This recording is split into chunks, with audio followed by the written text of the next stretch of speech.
Going to start a gallon of mead today. I'm using 3 pounds of honey. I've weighed it on scales. If you don't have scales or a good way to weigh the honey, 1 quart is about 2 3/4 pounds, which will make a gallon of mead, but it'll be drier and lighter. I like to use a full 3 pounds per gallon. There's a lot of different ways to make mead. The method I'm going to use is simple pasteurization. I'm going to add some water, about 1 quart, and heat it on the stove gently and get the temperature up to about 180 degrees. Hold it there for about 10 minutes. And then I'll add it to some refrigerated water, another half gallon of refrigerated water that I'm going to have in this fermenter, which I have sanitized. I used about an 1/8 teaspoon of potassium metabisulfite solution to sanitize my equipment. The only other ingredient I need is some yeast nutrient. Be 1 teaspoon, since I'm only making 1 gallon of mead, besides my yeast, which I'm going to use some Lalvin EC 1118. And the only other optional ingredient would be some acid blend, which I'm not going to use. A lot of people like it. It adds some winey fruitiness. If you do like that characteristic, it'll make your mead taste more like a grape wine. Use about 1/2 to 1 teaspoon. I wouldn't use more than a teaspoon in a gallon. Just one note about the quality of your honey. It's extremely important. If there's any off flavors at all in the honey, it'll taste way worse than the mead. So use the best quality honey you can find. And I better get started heating.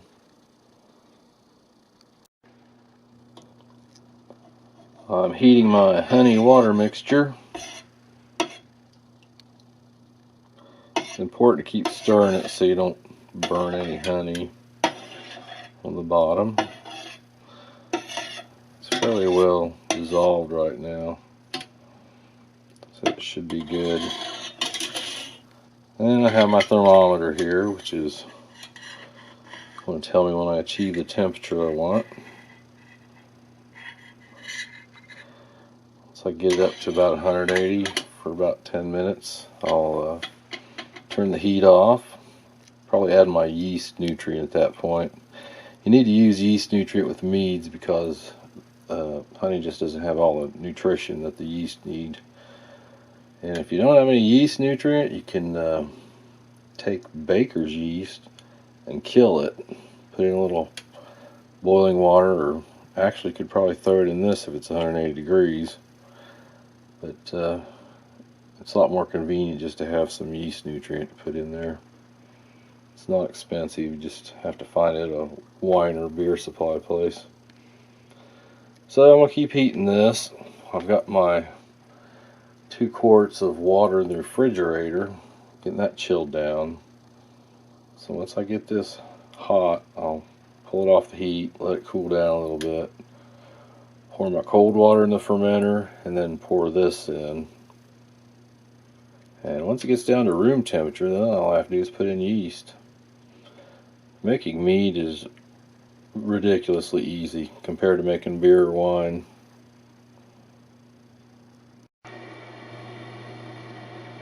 The honey and water is approaching my desired temperature. It's about 170 right now. As it gets hot, it may develop a little bit of foam on top. I just want to take that off and just skim it off and discard it. Now if you get this too hot and it starts boiling, it can easily boil over.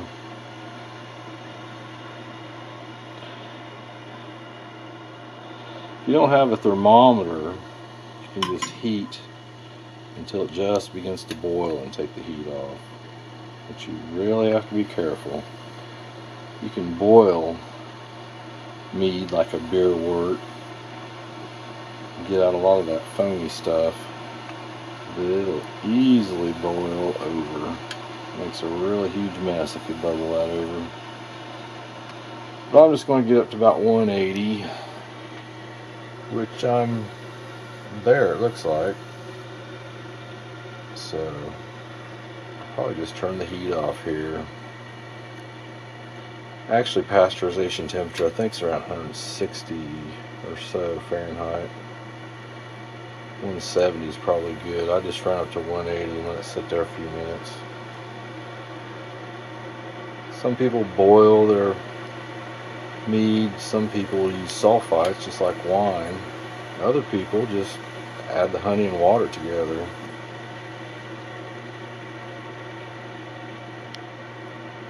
It's a little more risky doing it that way, but generally it probably works okay. I just don't like to take a chance and waste any honey, so I do a minimal pasteurization and cool it all down and get my yeast in there. So I'll skim some of this, turn my heat down. I do have a teaspoon of yeast nutrient to put in too.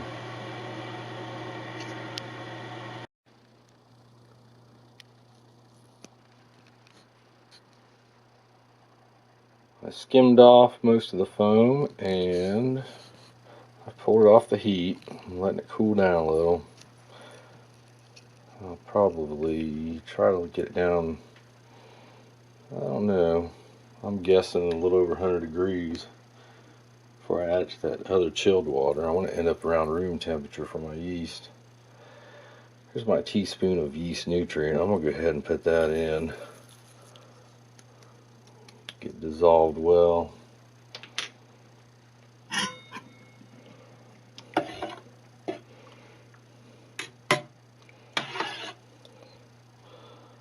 So I'm just going to have to let this sit for a while. And check back in a little bit. Well, I'm down to about 115, 114, falling. If I mix that with my refrigerated water, it should come out close to room temperature. I'll just have to mix them together and see.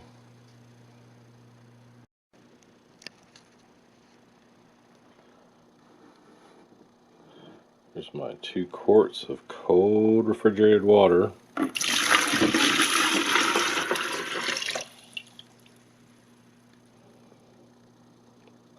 This is a 2-gallon fermenter, by the way, so I should end up with about half full. So let me get the honey and water and pour in here. Now I'm going to add this warm honey water mixture to this cold water.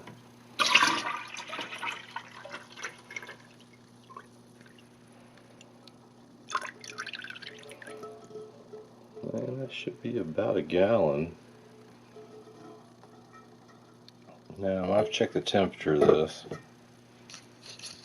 and if it's close enough to room temperature, not too hot, not too cold, I'll get my yeast ready. My yeast has to be rehydrated in 50 milliliters of water for about 15 minutes.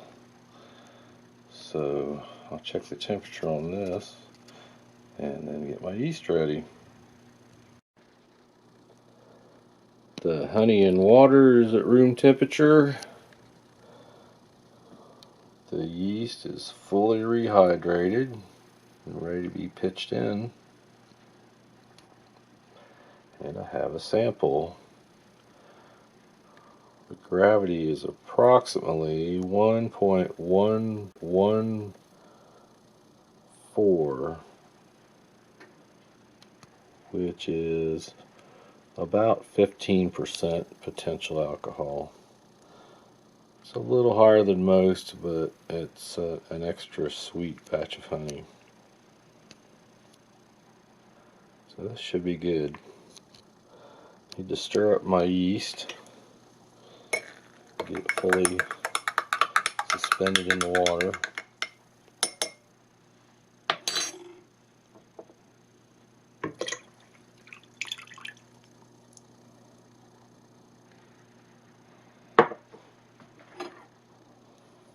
Stir that up.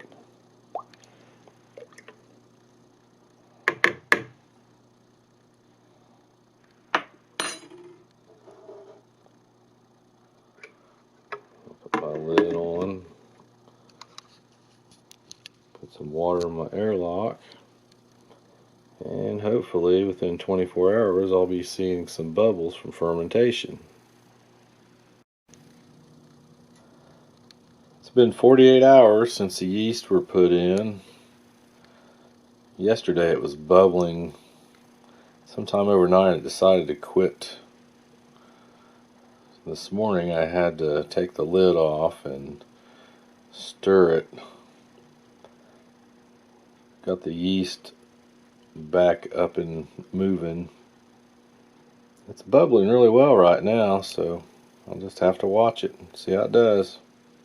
Sometimes you have to agitate your yeast a little bit to get it working. Fermentation has been going on for 3 weeks now, and it's just about complete. I only had a slow rate of bubbles yesterday. It's still producing enough gas to float the bubbler just a little bit, but for all practical purposes it's pretty much finished. My gravity is about 1.002. I've had meads finish anywhere from 0.996 to 1.002, and they do take longer to ferment than wine or beer. A 5-gallon batch usually takes a full month to ferment, so this 1 gallon going 3 weeks is not a surprise. It could have even went a few more days, but I'm tired of seeing it sitting here in the kitchen. I want to get it racked, which means I'm going to run off the liquid and leave the solid stuff and the yeast behind. I've got tubing and a nice 1 gallon jug down here. I sanitize my jug and my tubing with some sulfite solution. I use about an 1/8 of a teaspoon of potassium metabisulfite and some water just to sanitize my equipment. I'm not adding any sulfites to this mead, but you should sanitize your equipment as much as you can. There's other cleaning solutions. You can actually run them through a dishwasher on a sanitization cycle. That's one thing I did before. But I've got a stopper here for my jug. It's been sanitized too. I'm going to take my gravity readings here. My original one was 1.114, and I did stir and recheck that a couple times. It seemed a little high, but it's right on, exactly what it is. So that was my starting gravity. So I subtract my finishing gravity, which is 1.002, and that gives me a number which I multiply times 129 to get my approximate alcohol by volume of 14.4%. That's pretty good. That's about where I like it. So I'm going to go ahead and remove the airlock, remove the lid, and turn on my spigot here and fill this gallon jug. Well, here I am all set up, ready to begin racking the liquid. You can see it's still pretty cloudy.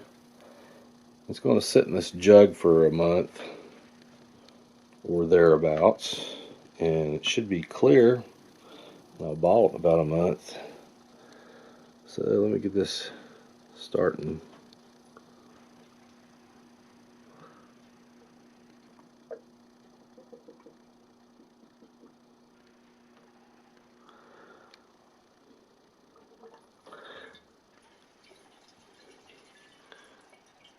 You want to try to minimize splashing. You don't want to get much air mixed in it. So it's not going to take long at all. It's a nice golden color. I don't know if I mentioned this is clover honey. Clover works good. Orange blossom honey works really well. Just whatever you can get as long as it's good quality. Getting down to the bottom here. Some undesirable bubbling.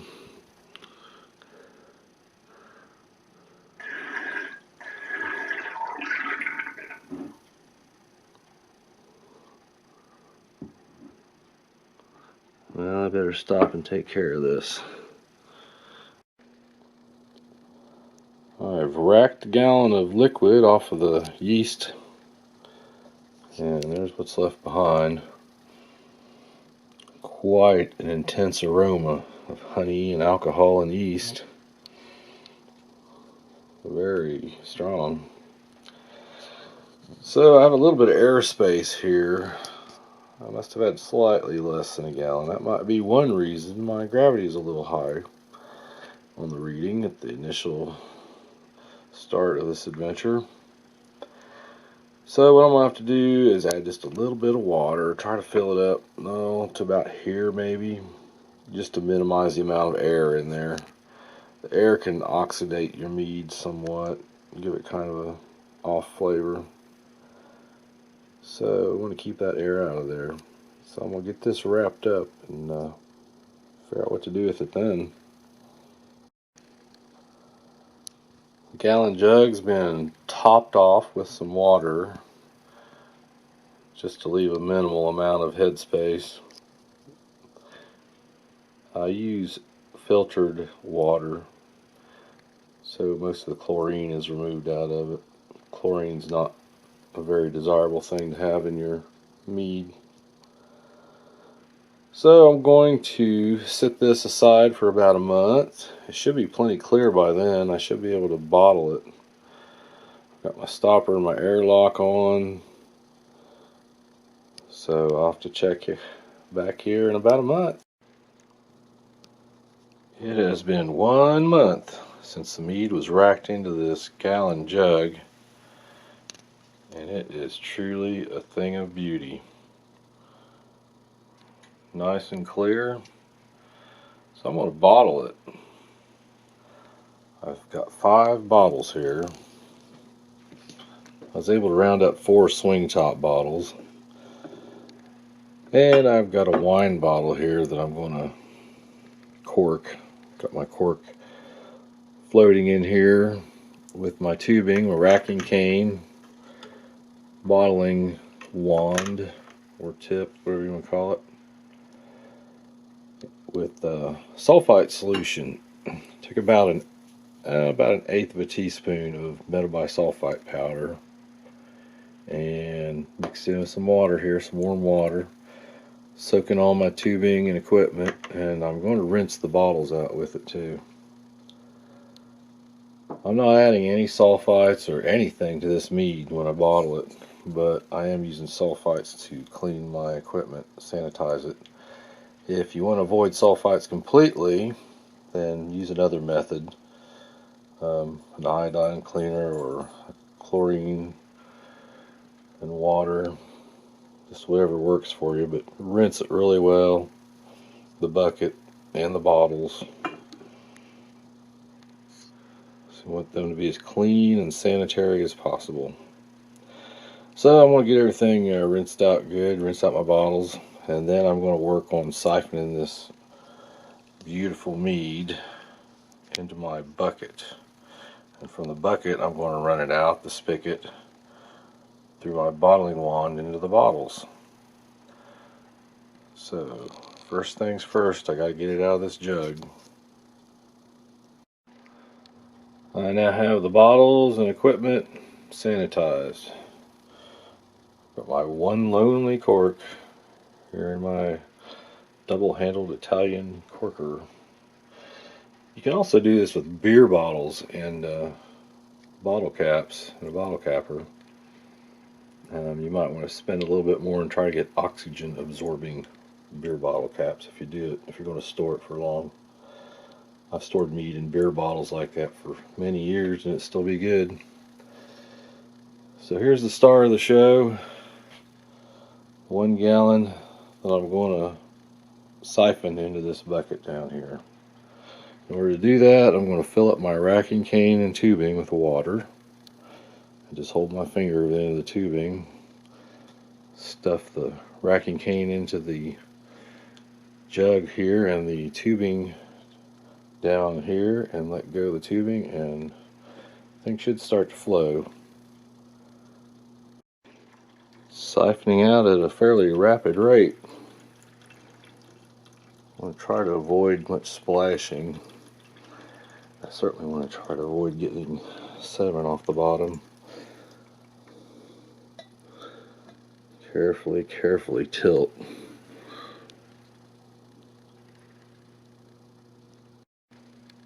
And there's a result of a successful racking into the bucket. I only spilled a tiny bit. So now I gotta get set up to bottle. Now I'm ready to fill bottles. Got my tubing hooked up to the spigot. And my handy little bottle filler here. The weight of the liquid keeps it shut. It's purely by gravity. Push down it to open it. So I'm going to fill these bottles all up after I turn on my spigot here.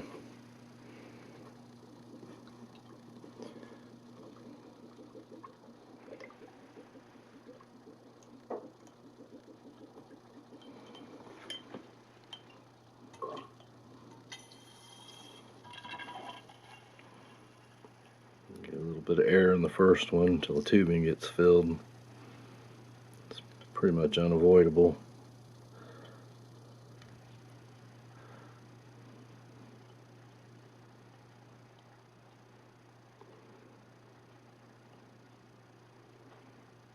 I'll leave just a little airspace at the top, not very much. You have to fill about all the way. Pull the filler out, and there it is. So I just have to do the rest of them. Here it is, the final results. 5/5 of mead bottled. And I was truly fortunate in the fact that there was enough left over for a really nice sample. The clarity is excellent.